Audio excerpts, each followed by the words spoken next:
2023년 9월 7일 목요일 히든풋볼 들어가겠습니다. 안녕하십니까, 이스타의 존입니다. 안녕하세요, 김수빈입니다. 안녕하세요, 홍대현입니다.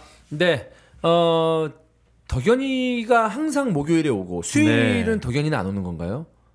네, 전 고정은 아니죠. 아니에요? 네. 아, 덕현이를 좀 자주 보고 싶은데. 왜요? 덕현이랑 축구 얘기하는 게 좀 즐거워요. 네. 거짓말하지 마세요. 아, 진짜예요. 뭐 왜요? 왜 즐거운데요? 네? 형철이는 안 즐겁나요?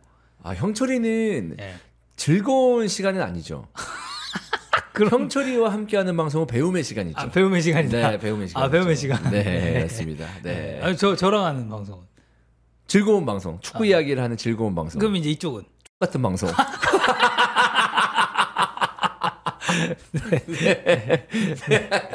축구 이야기를 할 때 이 축이라는 칭호가 붙으면은 굉장히 좀 그 칭찬 아닙니까? 극찬이죠.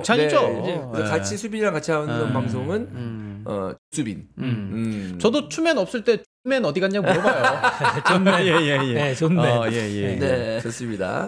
자, 오늘 발롱도르 이야기 한번 해볼 거고요. 예. 그리고 아시안 게임 대표팀 이야기 해볼 거고 짧게 어제도 얘기했으니까 A 대표팀 이야기 그리고 PL에 또 어제도 사우디 관련해 가지고 돈 얘기를 한번 했는데 넷스펜딩 최근 5시즌 이거에 대해서 우리가 계속적으로 이제 컨텐츠에서도 얘기를 했는데 네. 히든 풋볼에서도 한번 이야기를 나눠 보겠고 또 축구계에 또 그 로맨티스트 들이 있습니다. 그 낭만 특집으로 선수들의 이야기를 한번 해보려고 합니다. 그럼 바로 들어가 보겠습니다. 발롱도르 후보 30인이 공개됐습니다. 일단 김민재 선수 포함된 게 뭐 우리 입장에서는 손흥민 선수가 이제 좀 빠진 게 좀 아쉽긴 하지만 손흥민이 지난 시즌 기준이니까 지난 시즌 기준으로 손흥민 선수는 빠졌고 김민재 선수가 이제 그 발롱도르 발표하는 거 보면 소속팀이 나오잖아요. 네. 나폴리 그리고 바이에른 뮌헨. 미쳤다.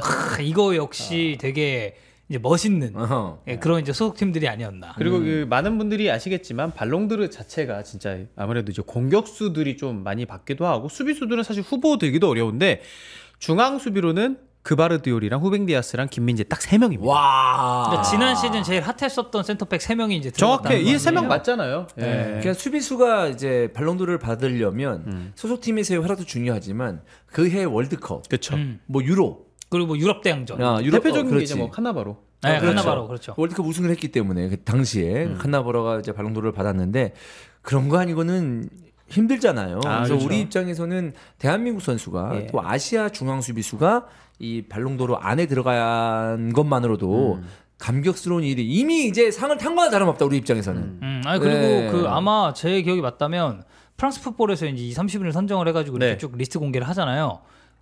대표팀 유니폼 사진을 썼던 걸로 기억합니다. 그러니까 이제 또 그 푸른 그리고 이제 바이언 이적하면서 약간 이번 시즌 바이언은 컬러가 이제 화이트가 좀 더 강하죠 유니폼이. 근데 이제 붉은색에 이제 김민재가 좀 나오다 보니까 이거는 좀 대한민국 대표팀 느낌이 좀 물씬 나가지고 그 역시도 저는 좀 보는 맛은 있더라고요. 네. 쭉 한번 읽어주시죠. 선수 30인. 자, 훌리안 알바레스 있고요. 니콜로 바렐라, 주드 벨링엄, 카림 벤제마, 야신 부누, 케빈 더브라이너, 후벤 디아스, 앙투안 그리즈만, 균도안, 그바르디올, 홀란드 있고요. 케인, 김민재, 콜로무아니, 흐비차 크바라첼리아, 레반도프스키, 에밀리아노 마르티네즈, 라우타로, 킬리안 음바페, 메시, 모드리치, 무시알라, 웨데고르, 오나나, 오시멘, 로드리, 부카요 사카, 살라, 베르나르도 실바, 비니시우스 요렇게 있습니다. 네. 진짜 쟁쟁한 선수들 사이에서 이제 김민재 선수가 언급됐다는 것 자체가 이제 정말 기분이 좋죠. 그러니까 제가 이제 30명 지금 언급했지만 다 우리가 너무 자주 보는 선수들이잖아요. 그리고 와 진짜 축구 잘한다 이 얘기가 절로 나오는 선수들인데 그 사이에 센터백 3명 들어가 있는데 김민재가 있다. 호날두가 없네요. 네, 호날두 없습니다. 네, 호날두가 이번에는 빠지게 됐고 뭐 최근에 활약을 봤을 때는 호날두가 들어갈 수가 없는 그런 명단이지 않을까라는 생각인데 누가 받을 것 같아요? 메시가 좀 유력하죠. 유력인가요? 네, 리오넬 메시가 거의 지난 시즌 기준이면 지난해 기준이면 월드컵 우승 주역 아닙니까? 그러니까 메시. 그러니까 무조건 메시죠. 네. 유력한 게 아니고 무조건이야. 거의 확정적이라고 봐요. 리오넬 메시가 또 받을 것 같아요. 이제 8번째 발롱도르죠. 8번이에요. 팔롱이에요. 이번에 받으면. 팔롱도르. 이런 선수가 진짜? 있어? 그러니까 축구 역사상 이제 다시는 나올 수 없는 선수를 우리는 보고 있는 건지도 몰라요. 아니 저도 이거 발롱도르 이것 때문에 좀 찾아봤어요. 메시 호날두가 양분했고 이제 모드리치 벤제마가 이제 중간에 있었는데 그러다 보니까 다 80년대생이야. 90년대생 발롱도르가 없다? 이게 근데 90년대생 발롱도르가 잠깐만 90년대 뭐 92년생이면 네이마르나. 아, 야 90년대 좋은 선수들 많아. 그러니까, 92년생 선수들이. 90년대생은 받을만한데 나이로 보면. 그러니까 한창 이제 대두됐었던 그런 선수들 지금은 이제 좀 어디로 가버린 선수들도 있지만 사실 괴체도 엄청나게 고평가를 받았고 모라, 라멜라 이런 선수들, 에릭슨 이런 선수들 92년생 그때 예전에 유망주 뽑을 때 꼭 리스트 됐던 선수들이에요. 아자르, 예, 손흥민, 예, 아자르는 92 아니 90년생, 91년인가? 91년생. 예. 근데 어쨌든 90년대생이니까. 예. 와, 그러면 그 위에 선배들을 못 따라가는 거야 지금. 그러니까 못 넘어선 거죠 한마디로. 80년대생들 후반생들이 이제 너무 쟁쟁했고 이제 공식적으로 발롱도르를 수상하진 않았지만 그 해에는 발롱도르가 사실상 이 선수다라고 얘기했었던 레반도프스키도 88년생. 네, 이러니까. 네.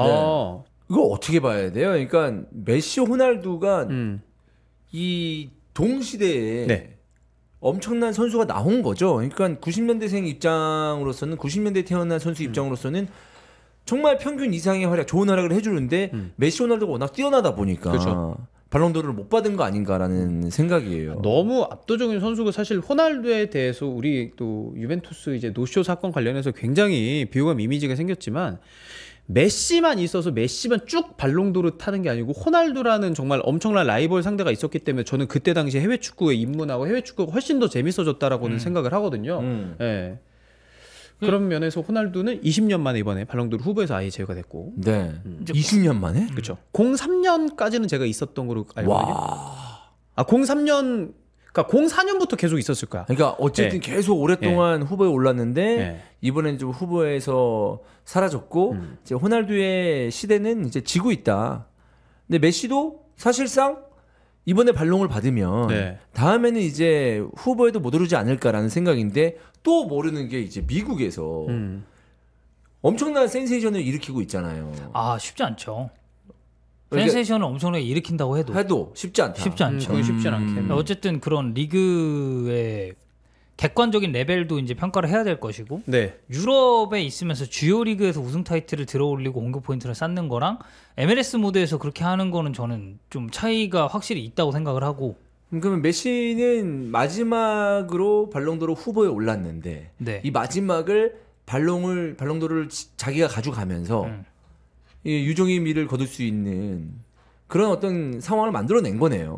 그렇죠. 그러니까 아르헨티나 대표팀의 정말 역사적인 월드컵 우승이었고 정말 이제 많은 사람들이 리오넬 메시의 그런 축구적인 부분을 논할 때 항상 이제 딱 그 마지막 퍼즐이라고 입을 모았었던 월드컵 트로피. 근데 그 트로피까지 들어올리면서 메시는 이제 정말 약간 불사의 존재가 된 그런 느낌이라고 해야 되나? 모든 걸 다 이룬.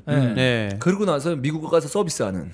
근데 서비스라는 표현은 좀 그렇고. 그렇잖아. 약간 미국 축구계 붐을 일으키기 위한 선봉에 서 있는 메시 아니겠습니까? 그래도 이제 본인의 어떻게 보면 이제 다양한 요인이 있었겠죠. 미국으로 건너간 것은 이제 뭐 축구적으로 봤을 때도 본인이 판단을 했을 것이고 추가적으로 이제 가족들의 그런 부분들, 이제 교육 환경이라든지 이제 사는데 이제 여건이 좀 어떤지. 그런 부분까지 고려가 이제 좀 전 됐다고 생각을 하기 때문에 MLS에 가가지고 어쨌든 지금 꼴찌팀을 데리고 이렇게 우승시키고 이러고 있으니까 메시라는 이 선수의 좀 이제 원맨 파워가 그만큼 좀 세다. 그리고 MLS 측에서도 메시의 그 이적 관련해서 직접 이제 협회 코멘트도 있었고 이제 그러다 보니까 이 선수가 가지는 상징성이 참 대단하다. 그리고 이번에도 어쨌든 발롱도르가 매우 유력한 상황이다 보니까. 만약 여기서 이제 8발롱도르, 사실 7발롱도 저는 말도 안 되는 그 수치라고 생각해요. 그리고 호날두가 그 쌓아 올린 5발롱도 엄청난 거죠. 저는 진짜 이런 선수도 다시 안 나올 수도 있다라고 생각을 해요. 그러니까 발롱도르 하나 받는 것도 말도 안 되게 대단한 거예요. 진짜. 그러니까 우리가 흔히 말하는 그 리오넬 메시를 필두로 라이벌리를 이제 호날두가 형성을 했었고 그 과정에서 메시와 호날두라는 두 존재가 발롱도르를 진짜 양분했잖아요. 그래서 5발롱 됐다가 메시가 6발롱 되고 이제 또 7발롱 이제는 8발롱까지 앞두고 있는데 그 와중에 호날두도 정말 이 정도면 위대한 선수라고 이제 당연히 볼 수 있죠. 얘기를 할 것이고 근데 향후에 뭐 제가 몇 살까지 살지 모르겠지만 제가 살아있는 동안에 축구가 계속 된다면 그 안에 5발롱 내가 봤을 때는 3발롱 받을 선수 나오기도 좀 쉽지 않지 않을까. 벨링엄. 열심히 하시죠. 열심히 하시잖아. 근데 이게 잘하죠. 그리고 발롱을 받으려면 꾸준한 것도 있겠지만 당연히 잘해야 되지만 아무래도 공격수에게 몰릴 수밖에 없어요. 그러니까 골을 많이 넣는 선수. 그렇죠. 근데 벨링엄이 이번 시즌에 뭐 골을 많이 넣고 있지만 포지션에 한계가 있잖아요. 그렇기 때문에 뭐 메시, 호날두처럼 30골, 40골 넣을 수 있겠어? 그건 아니잖아. 저는 90년대생 우리가 얘기가 아까 했잖아요. 90년대생 중에 발롱도르랑 제일 가깝다고 생각하는 선수는 은바페입니다. 아, 네. 90년대 이제 후반 98년생이죠. 하지만 예. 그리고 그 이전 선수들 우리가 쭉 생각을 해보면 어쨌든 그 선수들은 그래도 이제 딱 봤을 때 어리지 않아요. 은바페는 98년생 그래도 좀 어린 선수지만 98도 저랑 8살 차이거든요. 그러면 25입니다. 그럼 이제 25이라는 선수를 우리가 어리다고 표현하진 않잖아요. 네. 이제 막 2000 뭐 몇 년생 이런 선수들이 나오고 있으니까 그러면은 이제 은바페가 저는 90년대생 중에서는 그래도 발롱도르를 탈 가능성이 제일 높은 선수가 아닐까. 야, 그러면 이제 메시, 호날두의 시대는 이번이 마지막이야. 그럴 그렇죠? 가능성이 그렇게 있죠. 보죠. 네. 그러면 이제 내년에 누가 될 것인가 진짜 궁금하다. 그리고 이제 어쨌든 케인이 팀을 옮겼잖아요. 바이에른 뮌헨. 네. 근데 바이에른 뮌헨이 뭐 예를 들어 리그 우승하고 막 챔피언스리그 또 우승하고 아, 챔스 우승. 네. 그러니까 예를 들어 근데 거기서 케인이 뭐 정말 그 토트넘에서 하는 것만큼 핵심적인 역할을 소화를 하고 여기에 추가적으로 이제 잉글랜드 대표팀이 예를 들어 뭐 유로 이런 데서 케인을 필두로 아주 좋은 성적을 거둔다. 그러면 이제 해리 케인의 발롱도르 가능성도 이제 케인은 또 이제 90년대 초반생이니까 그래서 이제 활약 여부에 따라서 해리 케인까지도 그래도 가능성을 좀 열어둬야 되진 않을까. 근데 되게 적네. 그 적죠. 그 이외에 사실 빡 떠오른 선수가 없잖아요. 왜냐하면 90년대 초반생들이 이제 30줄에 접어들었으니까 그쵸. 쉽지 않죠. 그러니까 해리 케인 같은 경우에도 바이에른 뮌헨에서 이제 우승하고 리그 우승은 뭐 당연하다고 볼 수 있겠는데 챔스에서 우승하기 위해서는 사실 해리 케인의 나이를 고려를 해봤을 때 2, 3년 안에 좀 해야 된다는 이야기인데 물론 이 멤버로도 김민재나 뭐 우파메카노 더리트 이런 힘으로 뭐 우승할 수도 있겠지만 사실 그 외의 포지션에서는 좀 아쉬움이 분명히 있기 때문에 그거에 대해서는 좀 케인이 발롱도르를 받기 위해서는 좀 더 뭔가 변화가 필요한 바이에른 뮌헨이 아닐까라는 생각입니다. 약간 한 시대가 저문 것 같은 느낌이 이제 확 오는 게 메시도 사실 작년에 발롱 노미가 안 됐었어요. 근데 이번에 이제 다시 돌아온 게 됐고 호날두가 이제 노미네이트가 안 됐고 제가 이제 얼마 전에 그런 영상을 봤거든요. 이제 좀 쇼츠로 되게 짧고 약간 유머러스한 영상 중에 하나였는데 챔피언스리그 오프닝이 나옵니다. 그러니까 이제 한 팬이 막 와 이제 2023, 2024 챔피언스리그가 시작한다 막 이러면서 이제 외국인이 막 이렇게 하는 거야. 근데 그 뒤에 쫙 깔린 영상이 zel라탄 은퇴. 그리고 라모스는 이제 챔피언스리그 어쨌든 이제 세비야로 이제 가게 됐잖아요. 근데 사실 세비야가 이제 우승권 전력은 또 아니니까. 그리고 메시 인터 마이애미, 네이마르 사우디. 그리고 뭐 벤제마 마찬가지로 아리티하드. 그리고 호날두 알나스르 이런 영상이 쭉쭉 나오니까 이제 거기에 이제 달린 댓글들이 이제 한 시대 그러니까 뉴 에라가 이제 등장을 했고 기존에 우리가 이제 정말 보고 듣고 뭐 느끼고 이제 좀 같이 이렇게 쭉 커오는 그런 과정들을 함께 했었던 그 선수들이 좀 이제 역사의 뒤안길로 좀 사라져가는 그런 느낌을 이제 확 주는 영상을 딱 보고 나니까 아 진짜 나는 저 사람들 때문에 축구를 진짜 재밌게 보고 축구계 쪽에서 일을 시작하게 됐는데 이제는 새로운 시대가 확 온 나는 모드리치 발롱 탈 때까지만 해도 아 그래도 메날두는 메날두지라는 생각이 좀 있었거든요. 근데 이제는 진짜 그런 느낌이 좀 본격화된 게 아닌가. 그렇지. 이제 00년대생을 좀 주목해야 돼요. 그렇죠. 네, 근데 결국 메시와 호날두 때문에 90년대 이 선수들이 약간 끼어 있는 듯한 그런 느낌이 들고 있어요. 그러니까 메시, 호날두가 대단한 게, 그러니까 우리가 뭐 이 선수들 기록 어렸을 때부터 잘한 것도 있지만 87년생이랑 이제 85년생이잖아요. 네. 되게 롱런도 하면서 잘했던 그래, 거야. 롱런했지. 그러니까 이 시기가 사실 어떻게 보면은 이 두 선수는 더 일찌감치 커리어라던가 이런 거에 스탯들이 많이 떨어졌어도 이상하지 않는 그렇지. 나이거든요. 롱런까지 하다 보니까 덕현이 말대로 시대가 이제야 저무는 느낌이 드는 거지. 원래는 이 두 선수처럼 이렇게 장기간 활약할 수 있는 선수들도 없었고 그러다 장기간 보니까 잘. 그치. 장기간 잘 그것도 압도적으로. 그리고 이 둘은 부상도 잘 없어요. 맞아요. 진짜 부상 없이 꾸준하게 시즌을 이 둘이 장기 부상으로 시즌을 날리거나 이런 적이 없어요. 기억 안 아예. 나요, 진짜. 잔부상은 물론 이제 커리어 중간중간에 있었겠지만 그러다 보니까 이제 좀 그래서 이제 그 사실 메시 호날두의 좀 뒤를 이을 선수로 이제 되게 좀 유력하게 지목됐었던 게 같은 팀으로 이적해 왔었던 베일 그리고 네이마르 이런 선수들이었잖아요. 그리고 저는 네이마르가 상당히 유력했다라고 생각을 하는 사람인데 이게 어쨌든 좀 겹쳐요. 결국 메날두랑 그들은. 그러다 보니까 이 90년대 초반생들이 메날두의 너무 강력하고 오래 지속되는 커리어 때문에 이 발롱도르 순위에 있어서는 이게 좀 범접하지 못하는 그런 느낌도 좀 있었던 것 같아요. 그렇죠. 냉정하게 그늘에 가려져 있었죠. 그러니까 메시랑도 5살 차이거든. 92년생이면은 호날두랑은 7살 차이고 그러면 사실 전성기 메시가 좀 저물 때 네이마르는 계속 전성기 유지해서 발롱도르를 탈 수도 있어. 근데 지금 메시 나이가 몇이야? 87년생. 87년생. 그러면 저보다 3살 많으니까 36. 36. 네. 그러니까 네가 말한 것처럼 한 5년 전에 메시가 저물어. 5년 전부터. 그래. 31, 2 되면서부터. 그럼 그때부터 이제 네이마르가 딱 그치, 올라와야 그치. 되는데 그게 아니었다는 거잖아. 근데 그래서 네이마르에 대해서 그 얘기 있겠죠. 계속 바르셀로나 남았더라면. 그리고 이 선수가 결국 부상이 많잖아요. 부상이 많다라면 이런 이프들이 좀 많이 붙어서 그렇지 그 이프가 다 없는 게 사실 메시랑 호날두잖아요. 네. 부상도 없고. 그래서 막 그런 얘기 하잖아요. 네. 로벤도 이제 이프 붙여서 진짜 이 선수가 만약 부상 없이 그렇게 펄펄 날았으면 지금보다도 훨씬 더 이제 좋은 평가를 받지 않았겠냐. 물론 이제 로벤이 좀 그래도 바이언 가고 어쩌고 하면서는 예전에 부상당하던 빈도만큼은 이제 아니었지만 네. 원래 예전에 저 한창 이제 어렸을 때 축구 볼 때는 로벤 하면 무조건 유리몸 그 맞아, 이미지가 맞아요. 좀 있었거든요. 네. 근데 그럼에도 이제 그런 거를 좀 이제 노크하기가 힘들었었던 물론 네. 이제 로벤은 나이가 좀 더 많긴 하지만 그래서 그런 예. 90년대 초반생들이 생각보다 이제 그 발롱도르 있어서 뭐 네이마르가 3위 하고 이제 이런 적은 있었죠. 네. 근데 그렇다고 해서 결국 발롱을 탔느냐? 못 탔으니까. 우리 요거 해볼까요? 발롱도르 메시는 사실 받을 것으로 굉장히 유력하고 포디움 2위, 3위 좀 어떻게 생각하는지 그리고 김민재 선수도 한 몇 위 정도 하게 될지 사실 포디움 이후의 순위는 크게 의미 있다고 생각하진 않습니다만은 그래도 이제 좀 재미삼아 김민재 선수 들어왔으니까 손흥민 선수가 11위로 역대 최고죠. 제가 알기로 한국인? 때, 예. 한국인 11위 최고죠. 맞죠? 한국인 예. 최고죠. 그 다음은 아무래도 이제 엘링 홀란이 좀 홀란드 거론이 나도. 되겠죠. 예. 그러면은 메시, 홀란드 그리고 음바페인가요? 아니면은 음바- 더브라이너 얘기하시는 케빈 분도 좀 데브라이너도, 있으시고. 예. 아니야 나는 음바페 그래도 월드컵 준우승 예. 또 월드컵 결승전에서 했던 그 패트트릭. 임팩트. 예. 그다음에 이제 파리에서의 득점왕 계속적으로 연속적으로 득점왕을 하고 있잖아요. 음바페가 가지 않을까. 예. 네, 그 다음은 뭐 케빈 데브라이너도 저는 좀 가능성은 있다라고 생각은 하고 그래서 이게 좀 2, 3위 예측인가 2위는 나는 혼란이 할 것 같아요.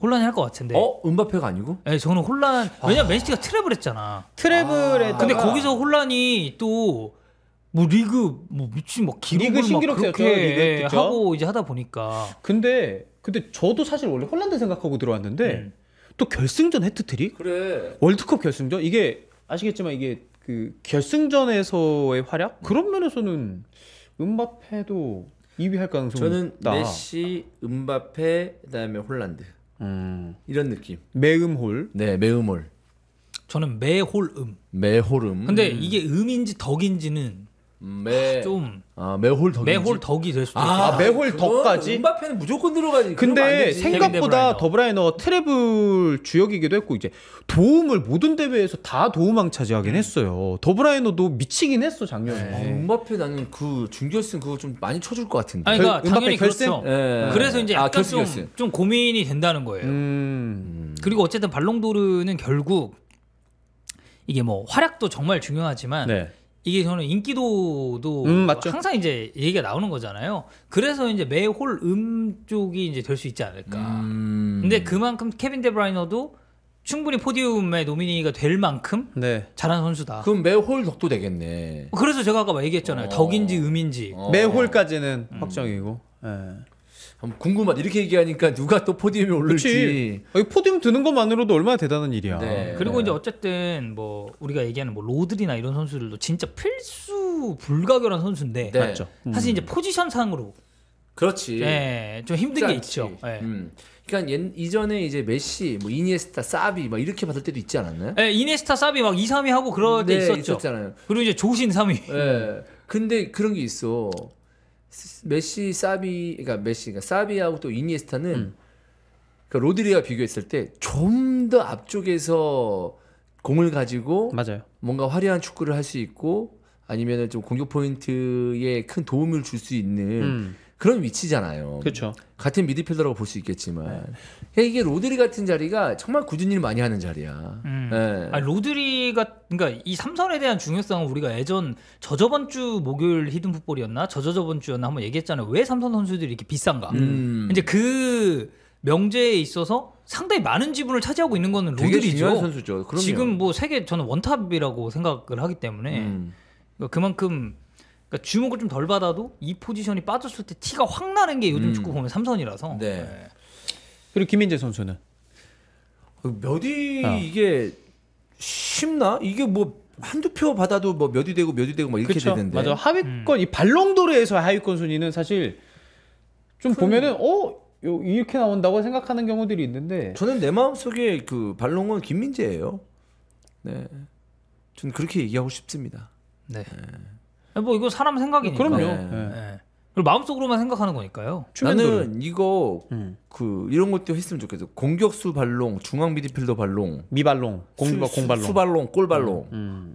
이러면 너무 떨어지나? 발롱이? 그러면은 그냥 아예 뭐 동롱도를 느낌으로 가지죠. 아예 그럴 거. 그러면 이제 발롱도르를 많이 받을 수가 있겠지. 네. 여러 뭐 수비수들 같은 경우는 네, 추맨 동롱도르. 아니 뭐 미드필더 같은 경우 하면은 로디 같은 선수를 쭉 받을 가능성이 있잖아. 막 지금 뭐 후벤 디아스나 이럴 수도 있으니까.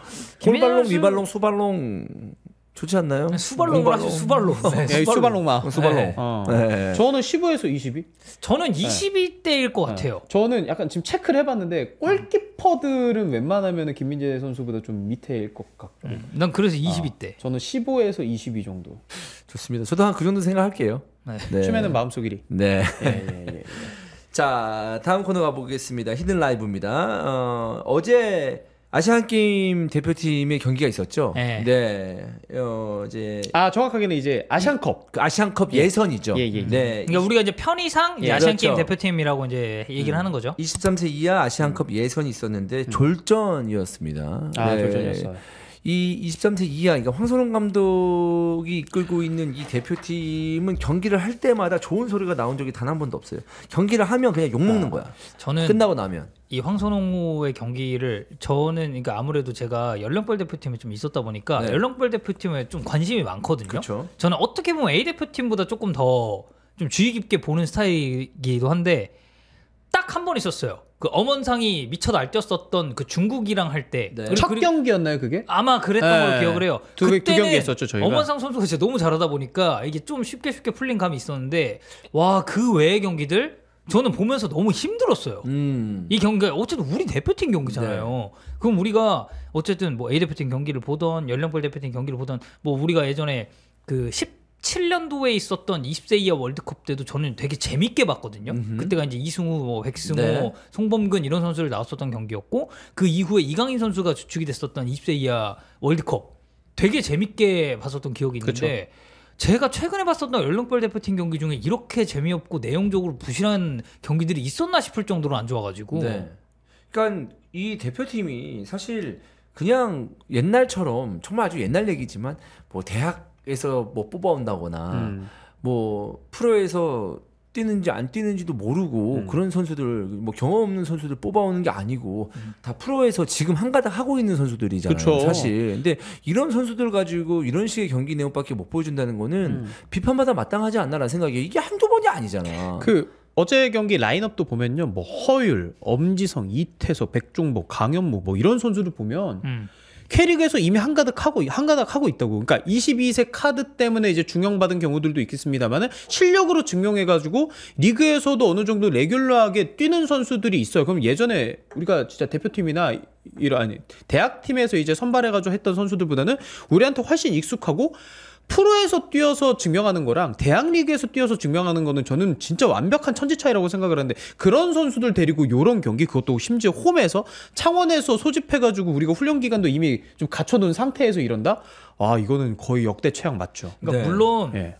어제 경기는 성적 반영 경기는 아닙니다. 네. 카타르가 어쨌든 이 AFC 23세 아시안컵의 이제 본선 그 개최국이기 때문에 이게 뭐가 이렇게 막 적용이 되고 이런 건 아니에요. 평가전의 개념이죠. 그냥 딱 평가전의 개념인데 신선전이에요, 진짜. 이게 첫 단추를 꿰매 있어서 이런 경기를 펼쳤다는 것 자체가 이제 우리가 그 다음에 만날 팀들은 상대적으로 좀 이제 약팀들이거든요. 네. 본선에 어쨌든 진출을 해야 그 다음에 우리가 3위 안에 들었을 때 파리 올림픽을 이제 진출을 할 수가 있는 거고 네. 이게 우리가 지금 올림픽 9회 연속 진출이거든요. 근데 이제 10회 연속 진출을 어떻게 보면 약간 전대미문의 업적처럼 이제 달성을 해야 되는 그런 상황인데 네. 사실 이 예선 단계부터 이렇게 첫 경기를 이런 식으로 치른다?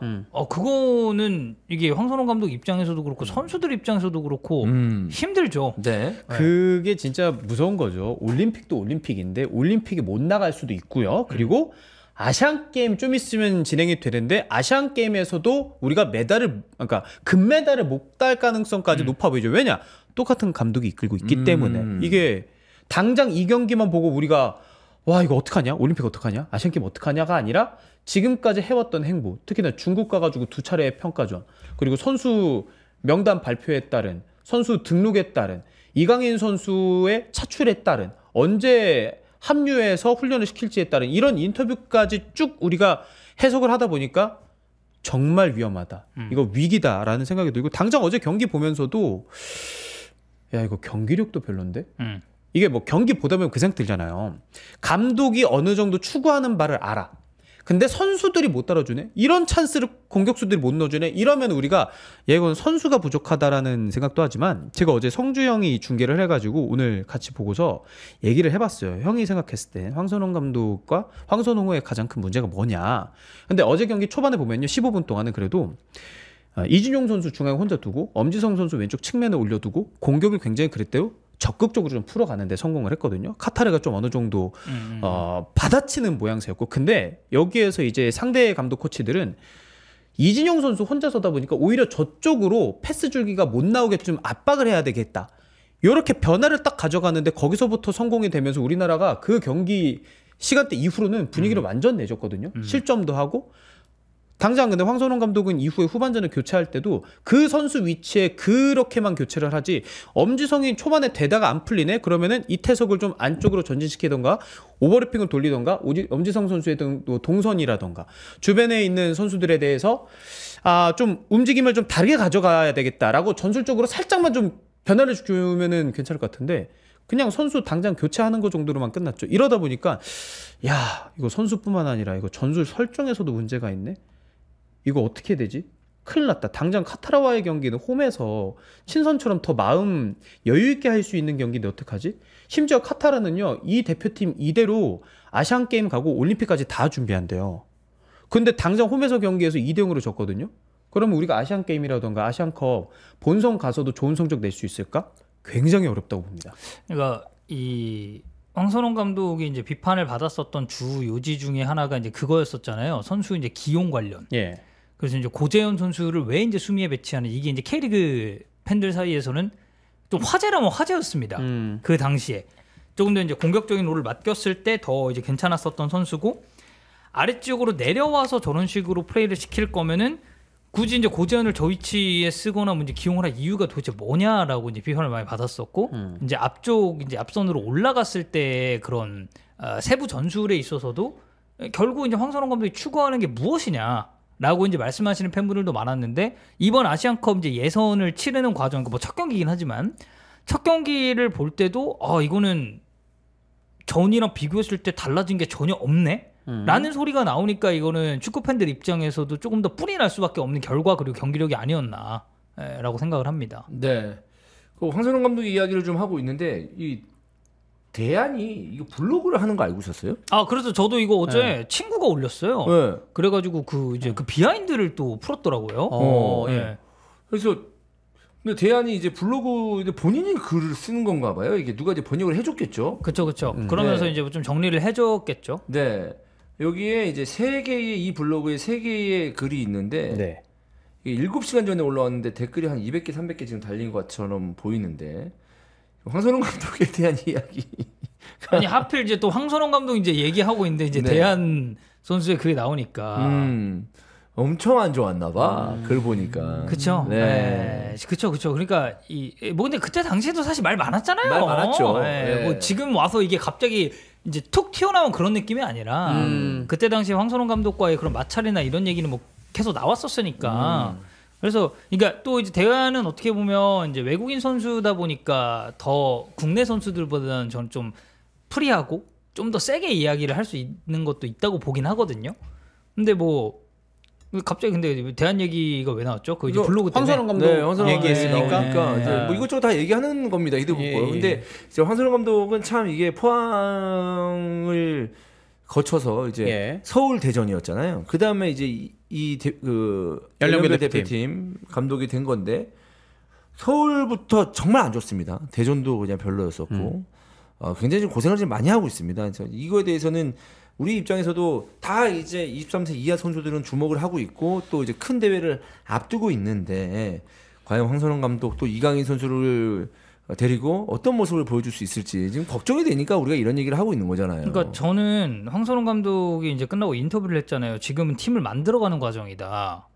근데 이 팀을 만들어가는 과정이라고 이야기를 하기에는 시간이 좀 너무 많이 지났고 지금 당면하고 있는 과제가 너무 앞으로 다가온 상황에서 이런 인터뷰를 한 게 아닌가. 지금 제가 알기로는 경기 그 아시안 게임 경기도 20일도 안 남았을 거예요. 20일도 안 남았어. 네. 이제 9월에 하니까. 9월에 아시안 게임을 하니까.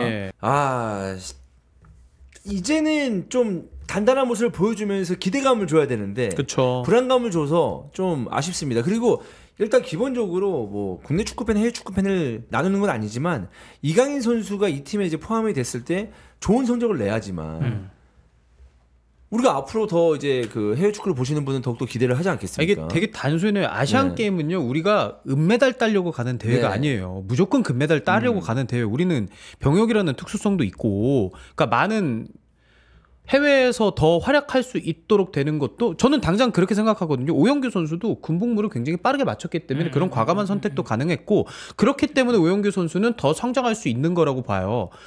이런 아시안 게임에서 우리가 축구를 우리가 되게 사랑하는 사람들이 아시안 게임에서 이거 금메달 못 딴다?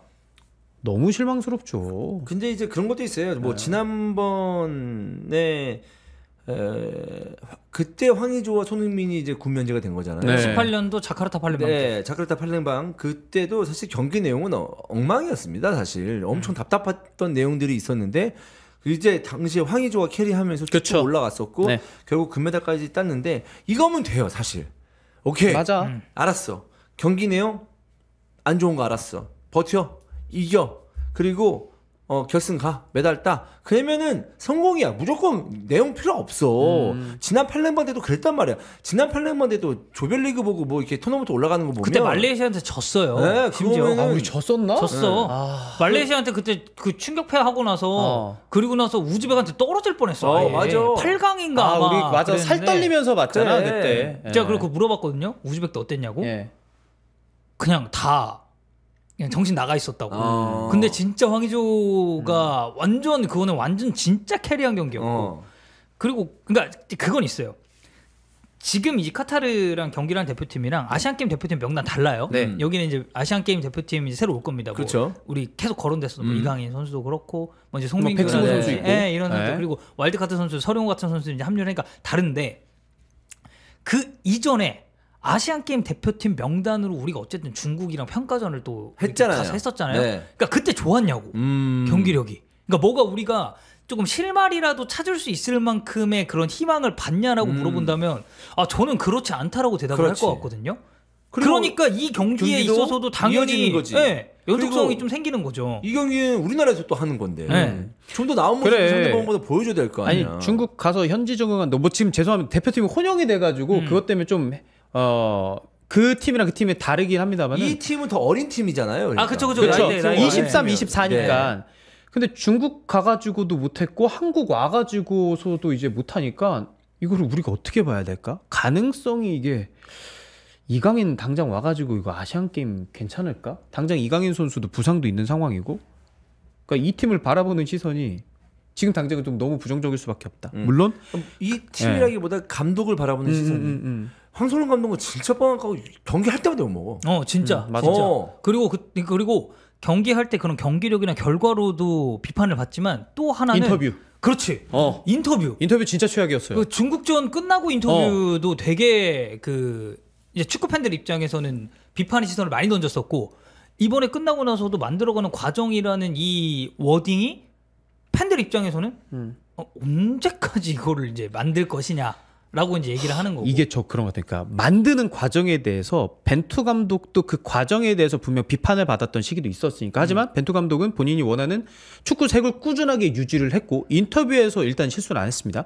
그러다 보니까 월드컵에서 좋은 성적을 내고 이런 게 있다 보니까 기다리는 과정에 대해서 이거 자체가 저는 되게 부정적으로 들어오진 않는데 황선홍 감독의 그 최근에 쭉 행보를 봤을 때는 포항 이후에 뭐 서울 대전까지 한 번도 그렇게 안정감을 주지 못하다 보니까 이 과정도 조금 부정적으로 들리고 어린 선수들이잖아요. 그러면은 저는 그때 중국과의 평가전 때도 얘기했지만 훨씬 더 동요하지. 내가 주전인 거를 확실하게 알고 있고 이렇게 하는 팀이 우리 색깔이구나. 가서 중국 가서 보여줘야지라는 게 지금은 깔려 있어야 되는데 나 주전인가 아닌가도 모르는 상황에서 과정이라고 얘기를 해버리면 아시안컵 예선 가서도 선수들이 잘할 수 있을까? 아시안게임 가서도 잘할 수 있을까? 이런 생각이 좀 많이 들죠. 네. 네. 어쨌든 경기 이제 아시안 게임이 얼마 남지 않았기 때문에 2주가 뭐야? 2주도 안 남았어요. 뭐 황선홍 감독을 믿고 가는 수밖에 없습니다. 아니 그 뭐 네. 2주 남았는데 뭐 그래. 갑자기 감독을 데려올 그건 거냐고. 뭐 그래. 경질이고 그거는 말이 안 되는 거고 어떻게 되든 지금의 어떤 보여줬던 평가전들 또 황선홍 감독의 어떤 그 포항 시절의 그 어떤 믿음, 예. 그러니까 솔직히 저는 그러니까 포항 시절 포스 응원합니다. 그리고 네, 연령대 대표팀 응원해야지. 됐을 때도 저 그 생각했어요. 외국인이 없잖아. 그러면은 잘할 수 있으려나. 그리고 포항 때도 어린 선수를 잘 썼으니까 연령별 가서 잘할 수 있으려나라고 저는 좀 긍정적으로 봤는데 그때 선임 이후로는 저는 계속 이제 마이너스라서. 네. 뭐 어쨌든 뭐 황선홍 감독 필두로 해서 우리 대표팀을 응원하는 수밖에 없겠고 아시안 게임에서 또 진짜 여러분 그래요. 저도 그렇습니다. 여러분 생각 똑같아요. 사실 그 과정이 별로 좋지 못하면 뚜껑 딱 까보면 안 좋은 경우가 되게 많아요. 그러니까 월드컵도 보면 딱 보잖아요. 그 참가국들 쭉 보는데 봐 한번 얘네들 평가전에 이런 거 어땠지 했는데 평가전에 막 다 뭐 1무 4패 이런 딱 왔잖아. 안 좋아. 맞아. 대부분 안 좋더라고. 그래서 저도 불안하긴 하지만 그래도 어쩌겠습니까 지금 와서. 그러니까 이제 그게 뭐 이제 결과가 만약 안 좋아. 형이 말한 대로 1무 4패. 근데 이게 막 되게 강팀들이랑 싸워가지고 우리가 그래도 좀 보여줬다. 이게 뭐 예를 들어 3대2 2대 3으로 석패. 이제 이런 거면 사실 이제 오케이인데 우리가 붙었던 팀들의 이제 면면을 좀 봤을 때는 와 그래도 이 팀 정도는 우리가 좀 그래 시원하게 좀 좋은 축구 하면서 잡아야 되지 않나라고 했는데 그런 이제 그 조그마한 기미조차도 안 보였다라는 게 이제 문제점 중에 하나겠죠. 그렇죠. 그래도 우리, 아시안 게임은 우리 이스타TV에서도 입중계를 할 예정이니까 네. 같이 응원하면서 좋은 성적을 냈으면 좋겠습니다. 잘했으면 좋겠습니다. 네. 예. 이제 A 대표팀 이야기를 해볼 겁니다. 뭐 짧게 할 건데요. 이제 원정 2연전이 남아 있는데 우리가 이 얘기를 한번 해보려고 그래요. 그러니까 지금의 상황에서 2연패를 한다. 그럼 어떻게 될 것인가? 야 연령벌도 그렇고 이거 A 대표팀도 그렇고 이거 진짜 쉽지가 않네. 나는 웨일즈와 사우디가 왜 이렇게 부담되지? 웨일즈도 뭐 한때는 요 몇 년 전에는 베일과 함께 엄청나게 그 에너지가 넘치는 팀이었잖아요. 근데 저는 유로에서 막 보여줬었던 네. 그런 저력이나 이런 거 보면 저는 솔직하게 얘기해서 웨일즈랑 사우디아라비아 명단 우리나라 명단 딱 갖다 두잖아요. 저는 무서운 팀 아니라고 생각해요. 우리 명단 세다. 난 진짜 그렇게까지 올라왔다라고 생각을 해요. 네. 다만 지금 명단이 말했을 때 아니고 명단 딱 비교해봤을 때 예. 우리보다 세지 않다고 생각했을 때 진짜 예. 자신감 있는 모습 진짜 전문가 같았어 지금. 캐스터가 아니고. 감사합니다. 예. 캐스터는 전문가가 아닌가요? 아니 캐스터 직종의 전문가였지만 예. 지금 축구 이야기하고 있잖아요. 예. 축구 이야기를 하는 전문가. 예. 내가 이 기분을 종윤이 이후에 캐스터 때 처음 느끼는데. 축구 평론가다운 약간 자신감이었어요. 예. 그럼 이제 좀 차세대 어떻게 축구 평론가로 이제 김수빈. 아니죠. 그건 아니라요. 그건 아니죠.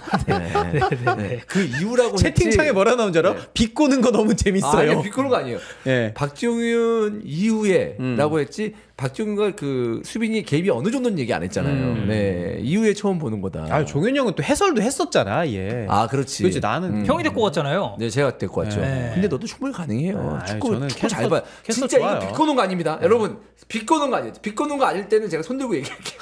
이거 비꼬는 거 아니에요. 이거 아까 전에 방금 전에 비꼬는 거 맞았거든요. 근데 지금은 비꼬는 거 아니에요. 정말로 수빈이 축구 잘 봅니다. 네. 뭐 TV로 잘 본다는 얘기는 아니죠? 뭐 어떤 식으로든 잘 봅니다. 뭐 스포티비 나우, 쿠팡 플레이, 뭐 티빙 여러 가지 있어요. 아무튼 명단은 그런데 이제 까놓고 이제 경기 대 경기로 들어가면은 그만큼의 우리 명단만큼 실력이 나오냐? 저는 그렇지는 않다라고 봅니다. 그러니까 제가 그 웨일즈 대표팀의 경기를 완전 최근 것까지 다 팔로우를 하지는 못했지만 제가 카타르 월드컵 때 웨일즈 대표팀 경기 이제 중계했었거든요. 좀 이런 말씀 드리긴 그런데 개판입니다. 웨일즈? 아 진짜 못해요. 아 그래? 진짜 못해요. 아 근데 느낌상으로는 그렇구나. 저는 카타르 월드컵 때 웨일즈한테 너무 실망을 많이 해가지고. 카타르 월드컵 때. 네. 아니 그 베일도 어쨌든 이제 골프 선수잖아요. 진짜 골프 선수잖아. 맞아, 우리가 막 이렇게 농담이 아니라. 근데 이제 베일이 그때 나와서 사실 별로 한 것도 없었고 이 팀에 어쨌든 이름값 있는 선수들이 좀 있거든요. 근데 그거에 비해서는 저는 이런 경기력 나오는 거는 좀 예. 근데 좀 시간이 지났으니까 좀 다시 뭐 안정되지 않았을까요? 베일은 완전히 은퇴를 했고. 그래도 우리가 저는 그렇게 쫄만한 상대는 저도 아니라고 생각해서. 야 그러면 이 팀들한테 졸전하면 큰일 나네. 근데 그거지. 이제 우리는 멀리 갔고 물론 뭐 현지에서 합류하는 선수도 있습니다만 주요 선수들이 현지에서 합류하죠. 하지만 웨일즈는 그냥 다 현지 아니야. 근데 웨일즈가 가기가 카디프 시티에서 하잖아요. 제가 좀 가봤잖아요, 또 카디프를. 저기 이제 스완지를 가봤잖아요. 갔는데 빡세긴 해. 저기 런던 내려서 한 3시간 차 타고 가야 됩니다. 네. 황희찬 선수가 운전으로 한 2시간 반 정도 해서 갔다고 하고 그리고 이제 손흥민 선수는 뭐 기차로 합류했다고 하는데 뭐 손흥민, 황희찬 선수 말고 프리미어리그 웨일즈 선수들은 그렇게 비슷하게 합류를 했을 가능성이 있겠지. 그 때문에 아마 손흥민은 진짜 스트레스 덜 받을 것 같아. 그치. 진짜 간만에 이 평가전 하면서 그래서 이재성 선수가 그랬어요. 이제는 그 우리가 한국으로 합류하는 기분 한국 선수들이 느낄 거라고 캐리그 선수들이 느낄 거라고.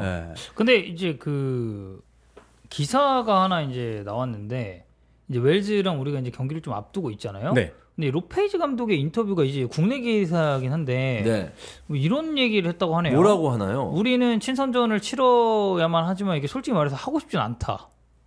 뭔 개소리야? 그러니까 어쨌든 여기는 그 이제 유로 예선 걸린 그 경기가 또 있잖아요. 라트비아랑 이제 또 하고 하니까. 그러니까 웨일즈 기준에선 유로에서 유럽 팀이랑 평가전을 해야 돼. 여기가 이제 월드컵 준비해서 아시아 팀과의 이제 친선전을 준비하는 게 아니라 모의고사를 하는 게 아니라. 근데 더 한국이랑 중요한 경기가 있잖아. 이렇게 된 거지 않을까? 거기 유로에서도 개빡세거든. 개빡세지 유로에서. 아무리 팀 늘어났어도. 그래서 이제 뭐 부상자가 일단 있고 가장 중요한 경기는 이제 라트비아전이라고 이제 언급을 했더라고요. 그래서 이제 어쨌든 이제 멤버를 라트비아전에 조금 더 포커스를 이제 맞춰서 이제 구성을 하겠다라는 의미로 이제 살짝 받아들여야 될 것 같은데. 근데 이제 이런 상황에서의 웨일즈를 못 이긴다? 물론 이제 원정이긴 하지만. 근데 이제 우리도 어쨌든 현재 3년의 선수들이 많잖아. 그리고 지금. 주전급 선수들은 시차 적응 문제 거의 없을 거예요. 우리 선수들은. 주전 선수들은. 아니 근데 그래도 뭐 평가전 앞두고 하기 싫다 이런 뉘앙스는 좀 그렇지. 우리도 되게 하고 싶진 않았어. 우리도 더 강한 팀이랑 붙고 싶어요. 근데 이제 유럽 팀이랑 평가전하는 게 사실상 불가능해요. 이제 그쪽 이제 네이션스 리그도 있고 뭐 유로 예선도 생기고 있고. 나서. 말이야. 이겨도 찝찝하게 말이야. 근데 이건 이겨도 찝찝하잖아. 근데 못 이기면 어떡해?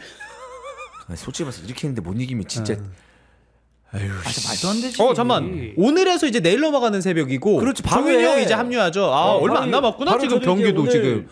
오늘 제 스케줄이 굉장히 빡센데. 이거 끝나고 조금 쉬었다가 식장 탈출 녹음하고 그리고 그러면 끝나면 한 11시 되거든요. 집에 가서 잠깐 씻고 다시 회사 와서 새벽에 중계해야 됩니다. 입중계를 해야 돼요. 그래서 종이랑 제가 할 건데 그럼 좀 피곤한 상태잖아. 경기 그지같이 하면 폭발할 것 같은데 멘탈 관리 잘해야 될 것 같은데 나 막 욕 나오는 거 아니냐? 할 수 있지. 진짜 할 수 있지. 진짜 걱정된다 좀. 어쨌든 그래도 이번에 이제 우리 대표팀에서 조금 이제 기대를 해야 되는 부분은 그래도 부상자가 없이 일단 소집이 돼가지고 이제 좋은 전력에서 이제 평가전을 치를 수는 있다. 이 점은 그래도 우리가 좀 긍정적으로 봐야 되지 않을까 싶긴 해요. 알겠습니다. 야 이거 지금 이런 상황에서 만약에 두 경기 다 그르치면 큰일 납니다 이거.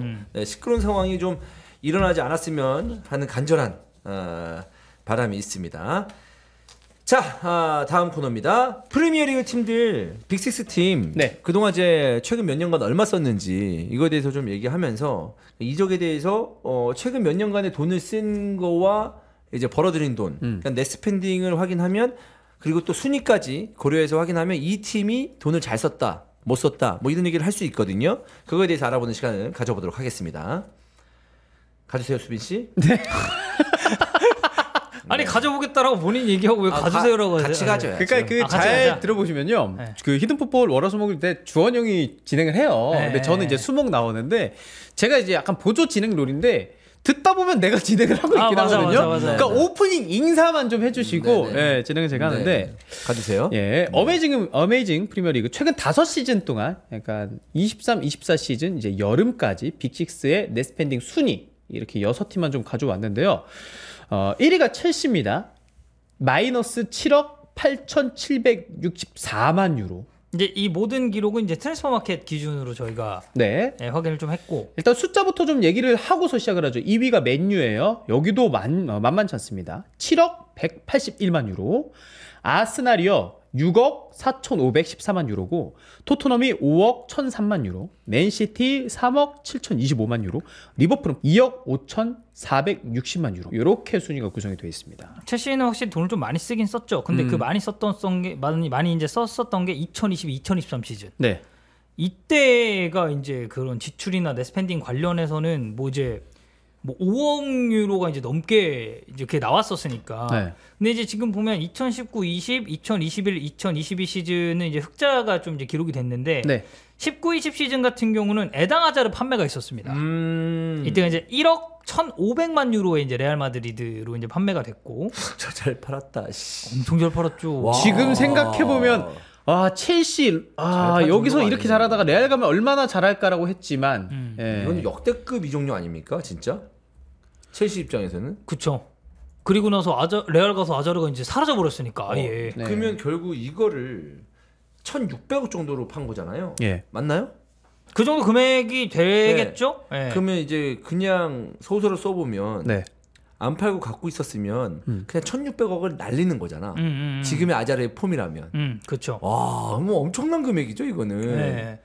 그리고 2022, 2023 시즌에 어쨌든 대거 영입이 막 들어왔잖아요, 첼시가. 네. 그래서 이적료 지출이 좀 많다 보니까 여기서 이제 넷스펜딩 상에서 이제 좀 네. 많은 지출이 좀 첼시 입장에서는 일어나지 않았나. 그러니까 확실히 첼시가 최근에 좀 돈을 많이 쓰긴 했죠. 그리고 요거는 이거를 좀 봐야 돼요. 제가 일부러 최근 5시즌 동안 올 시즌 포함했으니까 이제 지난 4시즌 순위를 좀 적어왔는데 19-20 시즌에 첼시가 4위 했고 그 다음 시즌 4위, 3위 요때까지는 괜찮았는데 이제 지난 시즌 12위 하면서 굉장히 안 좋아졌는데 지난 시즌 이제 영입이 많이 됐잖아요. 그래서 올 시즌 성적이 좋다면 넷스펜딩 이렇게 좀 마이너스가 많이 나왔어도 많이 회복이 됐고 영입 잘하고 있고 성적 잘 내고 있구나라고 될 수 있는 기로에 놓여 있는 시즌이라는 생각이 좀 듭니다. 그리고 선수단이 예. 젊어요. 맞아요. 젊어서 그게 지금 초반에 단점으로 되게 부각되는 경우도 좀 있지만 이 젊은 선수들이 이번 시즌에 챔스권을 따낸다면 내년 내후년에는 훨씬 더 돈을 좀 적게 쓰면서 아니면 주요 포지션에만 돈을 쓰면서 좀 안정적으로 경제적으로 팀을 굴리면서 성적까지 좀 얻어낼 수 있다. 볼 수 있는데 야, 이 초반의 부진이 언제 끊어낼 수 있을까? 그러니까 지난 시즌에 이렇게 대거 영입을 한 효과를 올 시즌에는 봐야 돼요. 그리고 올 시즌에 뭐 영입이 아예 없었던 것도 아니고, 네. 뭐 카이세도 이런 선수들 진짜 비싸게 주고 데려갔단 네. 말이야. 그러니까 이제 포체티노 입장에서도 이제 재료는 많은데 이제 이 재료를 좀 어떤 식으로 잘 뭐 국물을 우려낼 거면 우려내고 뭘 또 양념을 칠 거면 쳐서 좀 어떻게든 잘 반등을 시켜야죠, 팀 입장에서는. 지난 시즌 12위가 좀 크긴 했죠. 너무 떨어졌어요, 진짜. 말도 안 되는 순위예요, 사실 첼시 입장에서는 12위가. 네. 자, 그다음에 이제 맨유 가도록 하겠습니다. 맨유가 3위, 19-20 시즌부터 시작해서 3위, 2위, 6위, 3위 기록하고 있고 올 시즌도 뭐 2승 거두고 있습니다만 울버햄튼과의 경기 개막전 신승이었고 노팅엄과의 경기에서는 2골 내주고 이제 역전승 성공했습니다만 최근에 이제 아스날과의 경기에서는 3대1로 패배를 했고요. 넷스펜딩 여기 마이너스 7억 181만 유로입니다. 그러니까 2020, 2021 시즌을 제외하고는 매 시즌 마이너스 1억 유로 이상을 이제 기록을 했어요, 맨체스터 유나이티드가. 그러니까 맨유도 꾸준하게 돈을 많이 썼습니다. 그리고 이제 2020, 2021 시즌 뭐 이 시기 같은 경우는 어쨌든 코로나 여파가 또 있었기 때문에 네. 구단들이 허리띠를 엄청 졸라매던 그런 시절이었거든요. 네, 그래서 이제 그거를 좀 이제 감안을 하면 맨체스터 유나이티드는 매 시즌 그래도 지출이 꽤 있었던 클럽이다.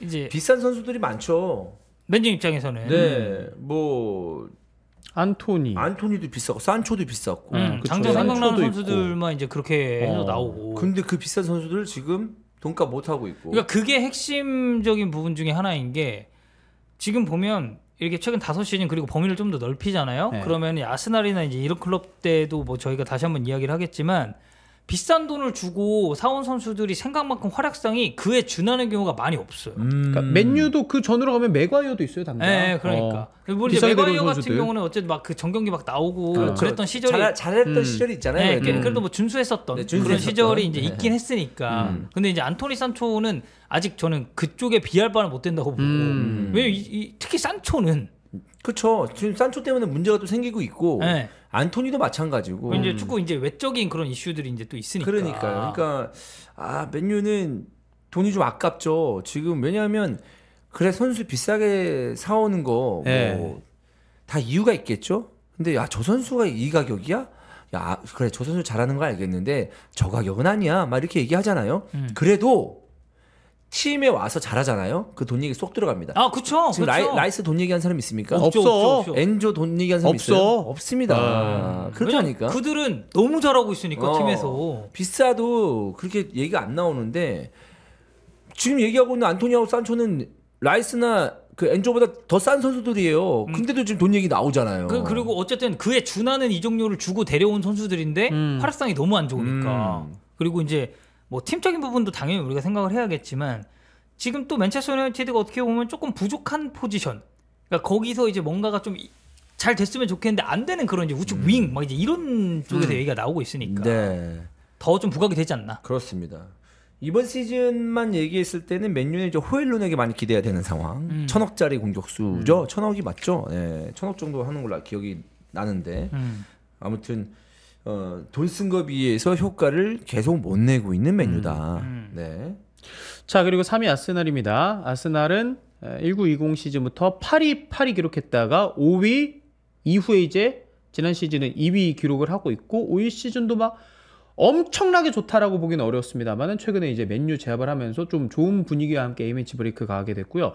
6억 4,514만 유로 사용을 했습니다.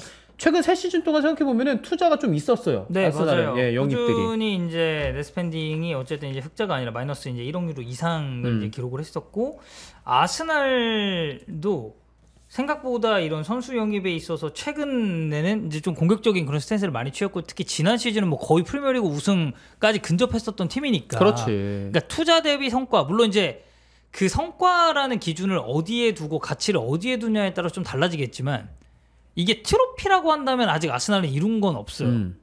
이제 뭐 FA컵 아르테타 왔을 때 이제 FA컵 딴 거 이제 그거 제외하고는 지난 시즌 어쨌든 우승까지 근접했지만 결국 우승 못했고. 네.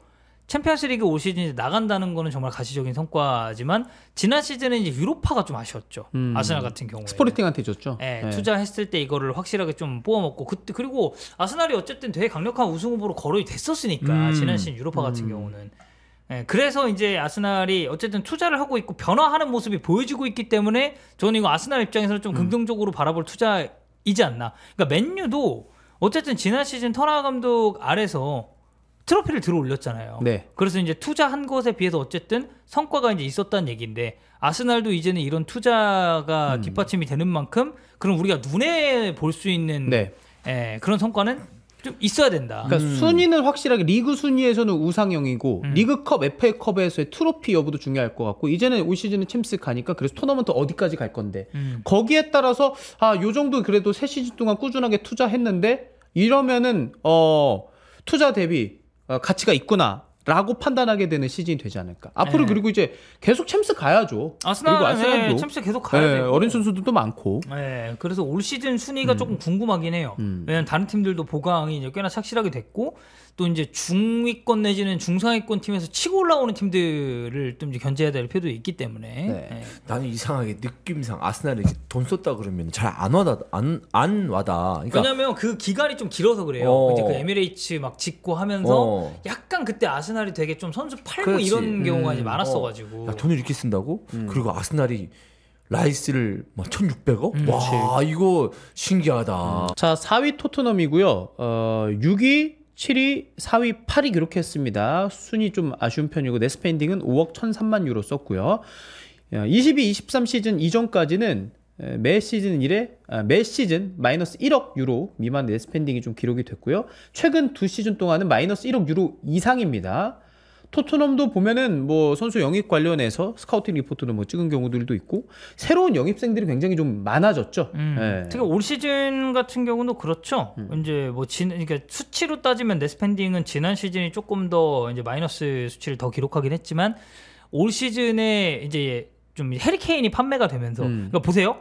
해리케인이 판매가 됐는데 넷스펜딩이 이렇게 나왔다는 건 엄청 쓴 그만큼 건데? 돈을 썼다는 얘기예요. 네네. 반더벤 있었고 비카리오 있었고 그 뭐 지난 시즌으로 가면 이제 비수마 선수도 데려왔었고 그렇죠. 네. 그리고 뭐 지금 이제 토트넘에 영입된 자원들을 쭉 봤을 때도 이게 돈을 이제 계속해서 이제 쓰고 있으니까 네. 그래서 이제 그런 점을 따져봤을 때 뭐 이제 FA로 오고 뭐 이런 선수들도 있지만 토트넘 역시도 계속 이제 돈을 쓰는 클럽이다. 그래서 아까 제가 아스날 얘기할 때도 얘기했잖아요. 그러니까 우리가 딱 봤을 때 정말 눈에 보이는 그런 성과가 좀 필요하다. 근데 토트넘도 사실 이제는 그런 타이틀을 욕심을 내야 되고 올 시즌 어쨌든 초반 스타트는 되게 좋잖아요. 또 토트넘이. 뭐 감독 선임 관련해서 아쉬운 것들도 있었지만 6위, 7위, 4위 이후에 지난 시즌도 어떻게든 챔피언스리그 티켓 땄다면 요 정도 비판까지는 아니었을 텐데 8위까지 결국 쳐졌잖아요. 시즌 초에는 그래도 4위권 안착해 있다가 솔직히 지난 시즌 콘테 개판이었죠. 그러니까 네. 그거였잖아.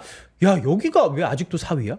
요런 얘기 많이 했었다고 시즌 초에. 아, 맞아. 그렇게 경기력이 안 좋은데 네. 왜 4위야? 맞아. 얘기 많이 했지. 무승부는 없고 승리 혹은 패배 요렇게가 많았을 근데 거야. 시즌 초에. 결국 이게 마지막에 뽀록이 나잖아요. 그죠? 네. 8위까지 쳐지잖아, 결국에. 쳐지잖아. 그게. 자, 그리고 맨체스터 시티 가도록 하겠습니다. 넷스펜딩부터 먼저 말씀드리면 3억 7,025만 유로 썼고요. 순위는요.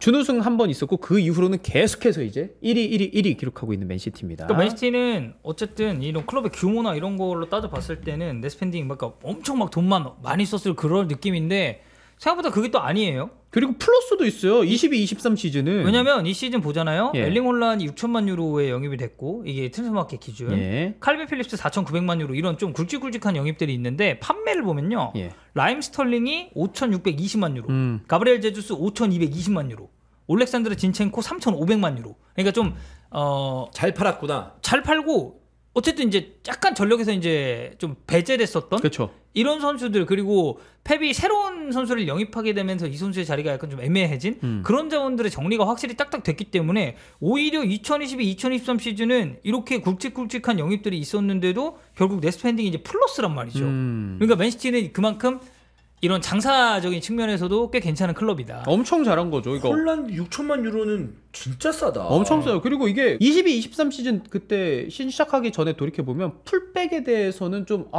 왜 보강 안 하지 이런 얘기가 있긴 했지만 정리를 너무 잘했던 시즌이에요, 맨시티가. 맨시티는 그러니까 쭉 이적 시장 지켜보면 약간 그런 느낌은 있어요. 이 팀 풀백을 계속 좀 사는 것 같긴 한데 왜 쓸 풀백이 없지? 맞아. 특히 좌풀백. 네. 예, 그런 생각도 좀 많이 들었고. 근데 어쨌든 이 팀은 꽤나 장사를 잘했었던 팀이다. 그리고 네. 뭐 리그 순위만 얘기했습니다만 지난 시즌 트래블까지 했기 때문에 말도 안 되지. 투자 적절하게 하면서 정리할 선수는 정리하고 성과는 성과대로 최고예요, 진짜. 그러니까 맨시티. 이게 스털링이나 제수스, 진첸코 이거 0.5로 쓸 수 있는 선수들이거든요. 그렇죠. 왜냐면 근데- 다른 팀에서는 주전이잖아요. 그러니까요. 쓸 수 있는 선수들인데 이 선수들을 과감하게 정리를 하는 그 맨시티의 선택도 대단한 것 같습니다. 네. 대단한 것 같아요. 이러면서 좀 더 어린 선수들을 좀 중용을 하고 뭐 훌리안 알바레즈라든지 아니면은 뭐 이전 포든도 있고 결국 그릴리시도 살았고. 네. 간간히 또 간봤던 팔모도 팔고. 네. 그렇죠. 자, 그리고 리버풀 가도록 하겠습니다. 2억 5,460만 유로 썼고요. 1위 한 이후에 3위, 2위 기록했고 지난 시즌은 이제 5위를 기록하면서 좀 아쉬운 시즌이었습니다. 지금 보면요. 23, 24 시즌 제외하고 한 번도 마이너스 1억 유로 이상의 넷스펜딩이 나온 적이 없대요. 그러니까 리버풀 팬들이 맨날 그러거든요. 투자해라. 근데 요게 지금 22-23 시즌 그리고 그 전으로 따라가서 쭉 보면 나와요. 19-20 시즌에는 리버풀은 이제 플러스가 또 기록이 됐었고. 이게 우리가 빅6만 다루고 있긴 하지만 이거 다른 클럽들로 좀 범위 확장하잖아요. 네. 그리고 프리미어리그는 어쨌든 그 중위권에 있는 팀들도 뭐 빌라나 이런 팀들이 뉴캐슬도 있고 쓴단 말이에요. 예. 이거 리버풀 그러니까 순수하게 넷스펜딩뿐만이 아니라 그런 지출한 거, 선수 이제 돈 쓴 거 이런 거 따지면 그 클럽들보다도 밀리는 경우가 많습니다. 돈을 진짜 안 썼다는 거예요? 그러니까 형철이가 괜히 그 FSG 관련해 가지고 투자가 너무 없다, 영입이 너무 없다라고 하는 게 그냥 한 소리가 아니에요. 그러니까 수빈이 형이 얘기했잖아요. 23-24 시즌, 그러니까 올 시즌 제외하고 한 번도 마이너스 1억 유로 이상의 넷스펜딩이 나온 적이 없다.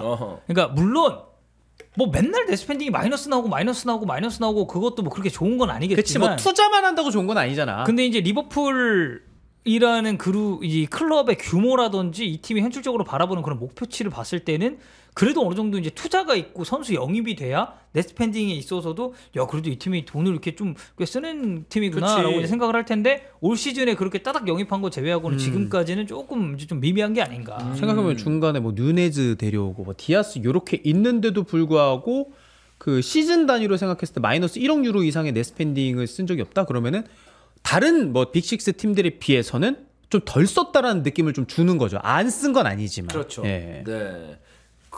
이렇게 돈을 쓰면서도 클럽이 그 팀을 어느 정도 순위를 유지하는 것도 대단한 것 같기도 합니다. 네. 그러니까 FSG도 그런 뭐 영입 관련 그게 있지만 클럽 감독도 이제 인터뷰를 보면은 이 감독도 이제 영입이나 그런 방출에 있어서는 완벽하게 그 책임론으로부터 이제 좀 자유롭느냐? 이제 그렇게 보기는 힘든 측면도 어느 정도 있어서 네. 그 점은 사실 형철이도 얘기를 했었죠. 이번 이적 시장 뭐 관련해가지고 뭐 클럽이 봤을 때 뭐 완전히 자유로울 수 있냐? 책임이 없다고는 볼 수 없다. 뭐 그런 얘기를 했었고. 이런 이적 시장에 관련해 가지고 클럽도 이제 관여를 많이 했고 그리고 본인이 그러면 이 정도는 뭐 안 사도 된다 뭐 이런 식으로 얘기를 했으니까 쉽게 말해서. 그래서 그런 미드필더 조합을 가져갈 때 있어서 이제 뭐 충분하다 이런 얘기가 나왔을 때도 이게 이 멤버 구성 가지고 되나 싶었는데 결국 이제 그들이 쓰러지기 시작하고 이랬을 때 이제 리버풀의 중원 문제가 터지고 이랬었으니까. 네, 그랬었죠. 네. 그래서 이번 시즌에는 뭐 부랴부랴 누군가를 살려고 했는데 뭐 나름 영입은 잘했습니다. 지금 뭐 봤을 때. 소볼스라의 메카리스토, 엔도 이렇게. 예. 뭔가 좀 하려다가 안 되고 이런 것도 있었는데 어찌되었던 지금 베스트 11을 꾸릴 수 있게끔 새로운 선수들로 중원을 구성을 했기 때문에 지켜봐야 될 여지는 많은 리버풀이 되겠습니다. 뭐니 해도 이 넷스펜딩 결과를 보니까 맨체스터 시티가 대단하네요. 대단해. 순이면 순위, 돈이면 돈, 처분이면 처분. 대단합니다. 자, 이렇게 넷스펜딩 PL 팀들 알아봤고요. 축구계 낭만 특집으로 넘어가 보도록 하겠습니다. 예, 이것도 제가 하는 거죠. 예. 네. 축구계 낭만 특집. 그 피온 팀 맞출 때 뭐 이거는 덕현이가 제일 잘 알겠지만 내가 원하는 팀으로 드림 팀을 꾸리는 경우가 있고 가성비라 그래가지고 투자는 좀 덜하지만 그 능력치 나오는 이런 게 있고 그리고 이제 뭐 컨셉 팀 뭐 대머리는 대머리 장신은 장신 이런 식으로 가는 게 있는데 낭만으로 팀 맞추시는 분들이 꽤 많은데 제가 알기로는 덕현 씨도 약간 낭만과 아닙니까? 낭만과라기보다는 이제 좀 그 성능보다는 그래도 이제 좀 내가 쓰고 싶은 선수 그리고 이 팀이라면 이 선수는 꼭 있어야 된다. 감성인가요? 그럼 낭만보다는? 감성이죠. 예, 감성으로 저는 팀을 좀 짜는 편이에요. 남들이 좀 선호하지 않아도 야 그래도 이 얘는 있어야지. 클럽 아니면 이 국가에 이 선수가 없는 게 말이 되나? 저는 그런 느낌으로 좀 팀을 구성을 하기 뭐 때문에. 근본 감성 이렇게 되겠네. 아니 안 그러면 나는 성능 위주로만 팀을 짜면은 게임이 하기가 싫어요. 아 그래? 그러니까 애정이 안 생겨. 그 팀에 대해서. 저는 이거는 피파 온라인 1 때부터 항상 그래왔었기 때문에. 그러면 약간 좀 팀 전력이 이게 약화될 수도 있잖아요. 그건 내가 손가락으로 이제 극복을 해야 되는 문제고. 안 되잖아요, 그거 손가락이. 지금은 이제 좀 힘들죠. 그러니까. 저 나이를 먹었기 때문에. 네네. 근데 제가 이제 과거 향수에 빠져 사는 사람이다 보니까 제가 피온 3 때는 잘 쳤거든요. 저는 무과금 유저였어요. 현질을 진짜 한번 아빠가 한번 해줘가지고 3만 원인가 한번 현질을 해보고 아예 현질을 안 한 케이스 저 이제 버니 이벤트 이런 거 엄청 했거든요. 근데 그때는 그냥 뭐 사실 우리 동네에서 내가 제일 잘했고 그리고 이제 좀 이제 그런 티어 나누는 데 있어서 나는 거의 최상위 티어에 맨날 있었으니까 근데 P1포는 이제 그게 좀 쉽지 않아서 쉽지 않다. 그럼에도 불구하고 스쿼드를 그렇게 짠다. 네, 저는 성능보다는 성능보다는 그래도 이제 감성. 네. 근데 요즘 그 P1 감성으로 해도 좋은 선수들 많이 있던데. 네, 그렇지 않나요? 그쵸? 네. 본인이 쓰고 싶어. 근데 이제 그 선수들이 이제 너무 무지막지하게 비싸가지고 좀 문제인 거지. 이게 감성도 나오고 성능도 나오는 카드는 엄청 비싸요. 비싸지. 이제 그러려면 이제 구단 같이 이제 조 단위, 뭐 10조 막 이런 단위로 이제 진입을 해야 되는 거니까. 네. 자, 축구계 낭만 특집이고요. 대표적으로 이제 얼마 전에 18년 만에 친정팀 세비야로 복귀한 세르기오 라모스부터 시작을 하도록 하겠습니다. 알 이티하드가 라모스에게 2천만 유로. 약 280억의 연봉 제안을 했었고 갈라타사라이가 1100만 유로 150억의 연봉을 제안했고 근데 세비야는요 100만 유로 15억을 제안했는데 엄청난 격차잖아요. 이게 말도 안 되는 격차야. 근데 그 격차에도 불구하고 라모스는 친정팀이죠. 세비야 유스 출신 세비야로 복귀를 선택을 했습니다. 와 이거 진짜 대단하다. 이거 진짜 이게 낭만 아니야? 근데 옛날에 나 그 말 들은 것 같은데 라모스 뭐 돈 없다 무슨 사기당했다 부동산 투자 잘못했다고 있었어요. 투자 잘못했다 이랬는데 다 복구했나 봐. 근데 그래도 있지 않을까요? 그래도 근데 지금까지 했던 걸 부동산 투자로 다 날렸을까? 좀 있지 않겠어? 아니 그때 되게 어렵다고 들었었어. 기사 막 나왔을 때 옛날에. 나도 그 부동산 그 뭐 사기인지 부동산 투자했다가 뭐 망했다는지 그거는 좀 듣긴 했는데. 근데 뭐 이제 그 이후에 이제 뭐 또 다른 데 가서 좋은 연봉을 이제 받았을 수도 있는 파리도 거니까. 갔었고. 그래서 파리 갔었고. 네. 예. 부동산 사기 때문에 열심히 뛰었을 수도 있고. 뭐 그렇죠. 그러니까. 그래. 근데 야 이 돈은 너무 아깝다. 나는 와. 근데 사실 이게 또 이게 좀 성사가 안 될 것 같은 그림은 아니거든요. 지금 이제 또 사우디 러쉬가 엄청 많이 일어나고 있고. 그죠. 그리고 트리키에 리그 같은 경우도 선수들이 이제 말년 때 꽤 갔었잖아요. 그렇죠. 갈라타사라이 지금 되게 많이 갔을 걸? 네. 자하도 갈라타사라이 페네르바체도 그렇고 지금 근데 이제 어쨌든 본인이 이제 어렸을 적 몸담았었던 세비야라는 팀으로 이제 돌아가게 됐고. 이게 단순하게 억이 아니라 만 원으로 해서 월 280만 원, 월 150만 원을 누군가 제안을 했는데 자기는 낭만을 위해서 그냥 월급 15만 원 주는 대로 원래 가던 대로 가겠습니다. 이 수준이거든요. 네. 비율로 따지면 그렇게 생각하면 진짜 이거 말이 안 되는 건데. 근데 이제 그러면서 세비야는 이제 3명의 리더를 얻게 됐죠. 첫 번째 헤수스 나바스. 뭐 헤수스 나바스는 이제 훈련장 이름 따서 이제 헤수스 나바스가 이제 됐으니까 세비야의 뭐 전설적인 존재고. 그리고 또 한 명 이제 라케티치. 네. 근본이다 뭔가 느낌이. 네, 라케티치도 사실 이제 다 돌아간 셈이니까. 라케티 좋죠. 헤수스 나바스도 맨시티에 있다가 어쨌든 이제 세비야로 이제 리턴을 하게 된 케이스인데다가 정말 이제 또 저는 그래도 21세기의 수비수 센터백을 쭉 나열을 하고 거론을 한다면 라모스는 무조건 들어가야 되는 선수라고 이제 생각을 하기 때문에 21세기 최고의 수비수 중에 한 명으로 전 라모스를 생각하거든요. 그리고 이 라모스의 낭만에 대해서 더 높게 평가하는 게 이제 돌아와서 안토니오 푸에르타를 위해 뭐 이제 앞쪽에 워딩도 더 있습니다만은 이 선수가 이제 세비야 유스 출신에다가 라모스랑 함께 국가대표 경기에도 간 적도 있었고 근데 심장 마비로 2007년에 사망을 했고 그래서 라모스가 국대랑 클럽이랑 번호 다는 게 달라요. 푸에르타가 그때 소집됐을 때 15번이어가지고 제가 알기로 라모스가 계속 국가대표에서 15번 달고 있는 건데 이것까지 생각한다면 이건 진짜 낭만 끝판왕. 그리고 이거는 확인해봐야 되는데 아마 라모스가 스페인 국대에서는 퇴장 없을걸요? 맞아요. 퇴장 없어요. 네. 국가대표에서는 제가 알기로도 퇴장 없는 걸로 알아요. 그렇게 축구를 빡세게 하는 양반이 있었을 것 같잖아. 그리고 A매치 180경기 가까이 뛰었어. 근데 없어요. 제가 알기로도. 그래서 이번에 라모스가 이제 세비야로 가게 되면서 그래도 이제 이게 사실 축구 팬들이 제일 좋아하는 요소 중에 하나잖아요. 물론 이제 요새 워낙에 이제 자본이나 이런 그 시장이 커지다 보니까 돈을 줬는 걸 가지고 사실 우리가 뭐라고 할 수는 없습니다. 이건 뭐 본인이 그렇게 받고 가겠다는 건데. 근데 이제 이렇게 좀 낭만적인 케이스가 하나둘씩 있다 보니까 이제 축구 팬들이 계속해서 좀 축구를 사랑할 수 있는 중요한 이유가 되지 않았나 싶습니다. 자, 그리고 라모스 이렇게 소개를 해드렸고요. 저도 이 선수는 좀 익숙한 선수는 아닌데 위약금을 거절한 선수래요. 아벨라르도 페르난데스라고. 감독입니다.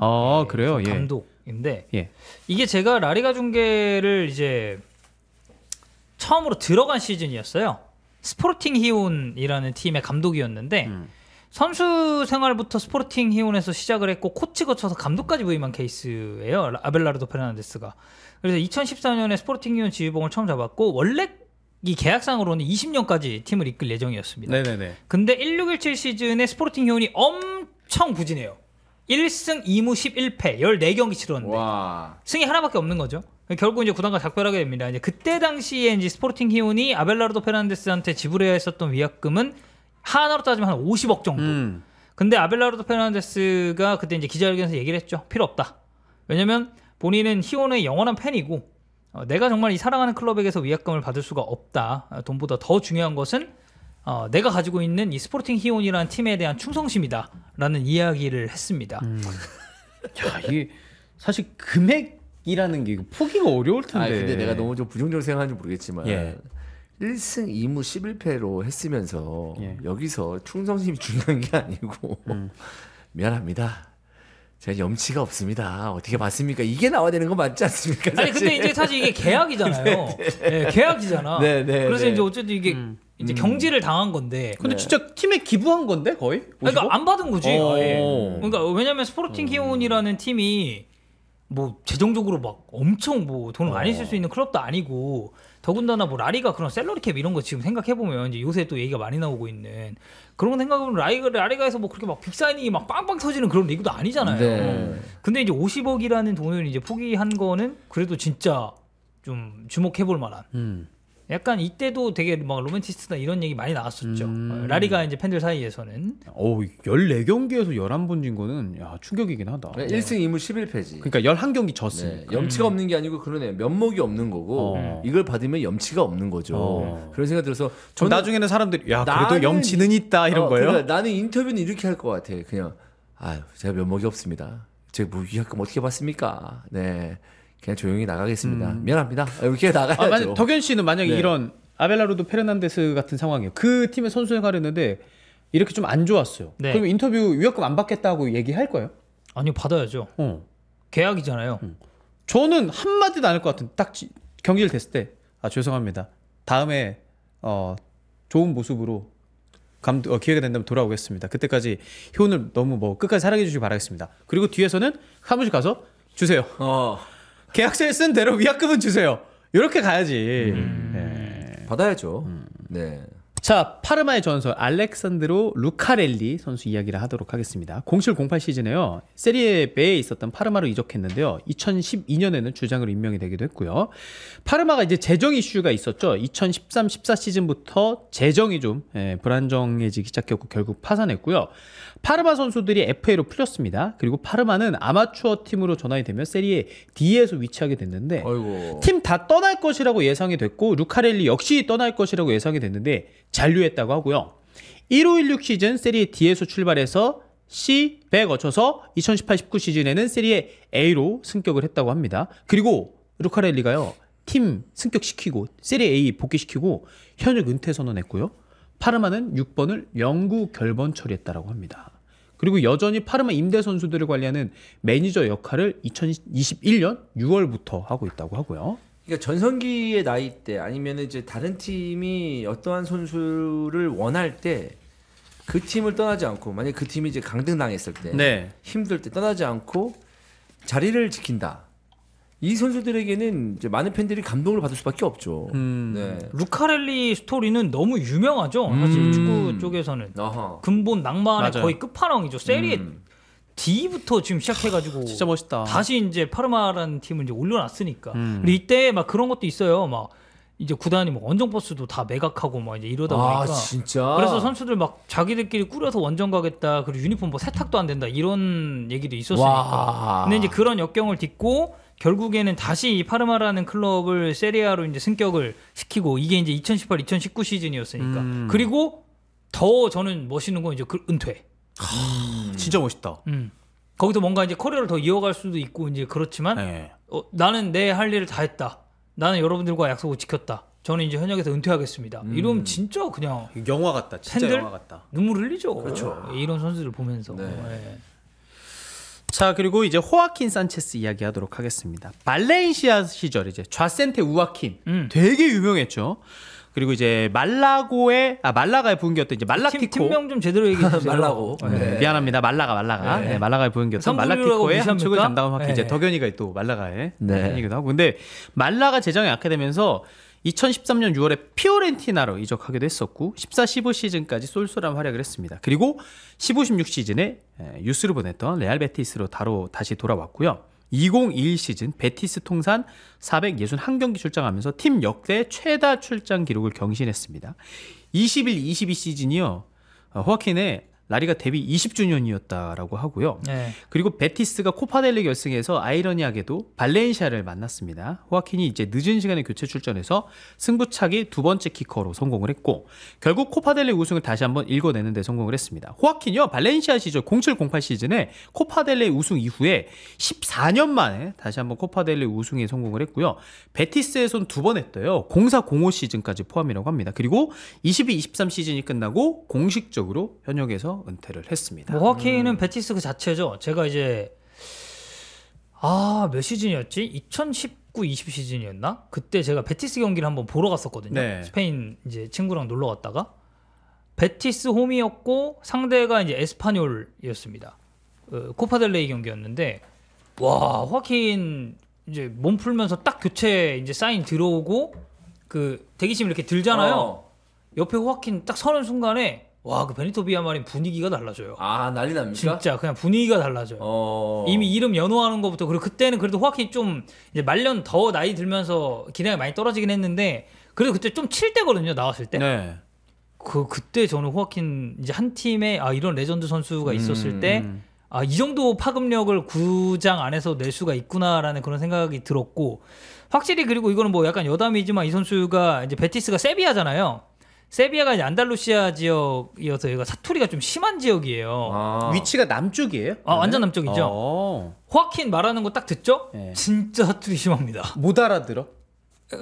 알아듣죠. 스페인어 잘하시는 분들은 알아듣겠죠. 근데 저는 이제 제가 또 말라가에서 스페인어를 배우다 보니까 저는 어떻게 보면 좀 사투리로 좀 배웠거든요. 아, 그래요? 네. 그러니까 학원에서는 정통 카스테아노를 알려줬지만 나도 어쨌든 술 먹고 친구들하고 얘기하면서 스페인어를 더 늘린 케이스인데 그러면 내 친구들은 다 안달루시아 사투리를 쓴단 말이야. 그래서 나는 들으면 바로 느껴져요. 사투리 개심하다. 네. 그런 이제 좀 지역적인 상징도 호아킨이 충분히 가지고 있지 않았을까. 한동안 진짜 댓글에 그래도 아직은 호아킨이죠. 뭐 윙어 누가 잘하냐 했을 때 이거 엄청 달렸는데 어느 순간 이제 호아킨이 은퇴를 하게 됐고. 그리고 호아킨은 뭐 정말 뭐 라리가에서도 손에 꼽히는 베테랑이자 그리고 좀 낭만적인 이 본인의 커리어 마무리를 한 케이스가 아닌가 싶습니다. 네. 자 그리고 루턴타운의 전설 펠리로드 음판주입니다. 이제 볼 수 있습니다. 예. 이미 지금 뭐 프리미어리그 3경기 뛰었죠. 13-14 시즌 당시에 웨스트햄 소속이었는데 5부 리그에 있던 루턴타운으로 임대를 떠났대 음판주 선수가. 그리고 팀에 곧바로 적응해서 임대 기간 끝난 뒤에 완전히 이적했고요. 야, 13-14 시즌에 웨스트햄 소속인데 5부 리그 왔을 때는 그럼 이 선수의 기대감이 그렇게 크지 않았다는 건데. 네. 그래서 17-18 시즌 이제 리그 2, 그 다음 시즌 리그 1, 22-23 시즌에는 챔피언십, 그리고 올 시즌은 프리미어리그 승격. 그래서 저도 이제 음판주 선수가 경기 얼마나 뛰었나 봤는데 계속 루턴타운에서는 핵심이에요. 그러니까 올 시즌 프리미어리그 와서는 선발 출전 한 경기밖에 없긴 합니다만은 루턴타운 팬들에게 있어서는 진짜 낭만 끝판왕. 이 선수와 함께 우리가 승격했다. 요 얘기를 할 수가 있고요. 루턴타운이 10년 동안 5부에서 1부 리그로 승격했는데 5부 리그에 있던 시절부터 지금까지 팀에 남아있는 선수는 바로 이 펠리로드 음판주 선수만이 유일하다고 합니다. 네, 그러니까 10년 동안 이 팀이 5부에서 1부로 승격을 했는데 그 과정을 다 함께한 선수잖아요. 그치. 이러면 그 팀 팬들은 사실 애정이 안 생길래 안 생길 수가 없지 않을까. 이곳은 진짜 홈타운에 대한 그 연고에 대한 응원 이런 것도 굉장히 치열하잖아요. 그러니까 루턴타운이 프리미어리그 갔으니까 이때부터 응원해야 되지가 아니고 그냥 리그 2부터 쭉 응원을 했는데 이 선수가 계속 있었고 그래서 그 루턴타운 경기 때 음판주 선수가 교체로 들어오나 이런데 와 원정 팬들이었다. 원정 팬들이 감동을 해 막 박수 치는데 루턴타운 팬들이 1부 리그에서 뛰니까. 네, 그럴만했죠. 우리 그때 루턴타운이랑 울버햄튼 경기 했을 때도 음판주 나왔잖아요. 아 기억이 안 나. 네, 나왔어요. 전혀 기억이 안 나. 왜 너 스쿼드에도 없냐 지금 보려고 하는데. 펠리로드 음판주. 지금 뭐 채팅창 말씀하시는 거 보니까 FM 23 기준으로 스탯도 뭐 그렇게 나쁘지 않다. 그래. 그러니까 이제 좀 기용 가능한 선수다라고 얘기를 하시네요. 보니까. 펠리로드 여기 있네요. 네, 올 시즌에 이제 루턴타운 경기는 프리미어리그 보시는 분들은 다 보실 수 있으니까. 그쵸. 음판주 나오는 거 좀. 그러네. 그리고 이제 총 타이트총도 있고. 아 타이트총, 네. 그쵸. 그러니까 바클리도 있고. 근데 루턴타운 진짜 못하긴 합니다. 좀 많이 격차가 좀 해요. 많이 나긴 해요. 맞아요. 이게 보니까 2013-14 시즌에 이렇게 이제 웨스트햄에서 임대를 왔는데 그 이후부터 지금까지 329 오, 많이 떴다. 경기를 떴어요. 네, 그리고 23골을 기록한 바가 있는 선수입니다. 이제 30살이네요. 자, 그리고 마지막으로 이 선수는 가장 최근에 낭만 중에서 끝판왕, 인천 팬들이 눈물을 흘렸던 인천의 왕 스테판 무고사. 22시즌 끝나고 이제 비쌀고베로 이적을 했죠. 강등권이었던 고베가 무고사의 바이아웃 조항을 발동해서 이적을 하게 됐고, 연봉은 세후 200만 달러 정도. 바이아웃을 질렀기 때문에 인천 입장에서도 이제 무고사를 잡을 수는 없었고요. 고베가 근데 무고사를 잘 이용하지 못했어요. 그래서 무고사가 많이는 출전도 못했고, 결국 오사쿠 유야, 무토 이런 선수들이 복귀하면서 고베에서는 무고사 선수가 입지가 좁아졌습니다. 23시즌 들어서는 더더욱 경기에 출전하지 못했고요. 인천이 정말 비밀리에 무고사랑 접촉해서 복귀에 대한 의사를 타진한 것으로 알려졌죠. 고베와 계약 기간이 6개월 남았던 무고사가 보스만 룰에 의거해서 인천과 협상을 할 수 있었고, 고베는 수락을 했습니다. 이때 인천공항으로 비밀리에 입국했고, 인천구단이 임중용 실장의 토크쇼를 가장해서 그 장내 아나운서 분까지 가가지고 공항에서 뭔가 영상 진행을 하고 있는 게 있었는데 갑자기 누가 선글라스 쓰고 녹색 옷을 입고 등장을 합니다.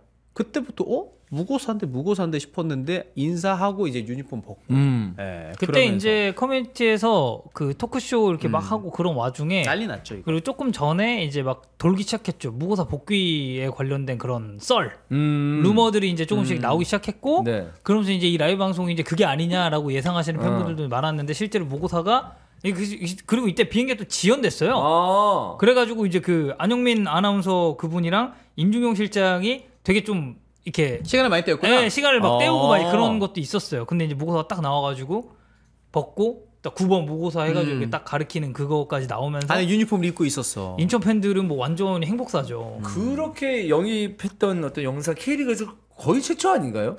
그런 케이스가 있었나? 되게 이슈가 됐었던 난 처음인 것 같은데. 영입이었었는데 이번이 이제 이 무고사의 영입이 뭐 빅네임을 영입해가지고 관심도가 있었던 건 모르겠습니다만 다시 돌아왔는데 이렇게 이벤트를 하는 것도 그렇죠. 뭐 다시 돌아온 선수가 없는 건 아니에요. 근데 요 정도까지 무고사처럼 임팩트 있었던 복귀가 있었나? 아니 뭐 전북도 뭐 애닝요도 다시 돌아왔어요. 다시 돌아왔는데 이제 이렇게 안 했잖아. 무고사 그치, 임팩트는 이런 아니었어요. 이런 느낌을 안 했지. 네, 그 애닝요 그냥 다시 왔고 다시 돌아왔고, 루이스도 그냥 이렇게 다시 돌아왔었고, 루이스는 사실 그 복귀했었던 경기의 임팩트가 너무 커가지고 이제 그때가 이제 수원전이었거든요. 네. 전주성에서 했었고 3만 명이 넘게 온 수원전이었는데, 그때 0대1로 끌려가고 있던 걸 루이스가 교체 투입돼서 동점골, 그리고 이재성이 역전골 넣으면서 그 경기를 뒤집었었던 경기라 그게 임팩트가 있었던 거지, 일단 과정 자체를 이렇게 막 인천처럼 했었던 건 아니니까. 그리고 그것도 있네. 진짜 인천은 인천공항에 가깝기도 하고 인천 유나이티드는 아니, 전북도 이제 군산공항 있거든요.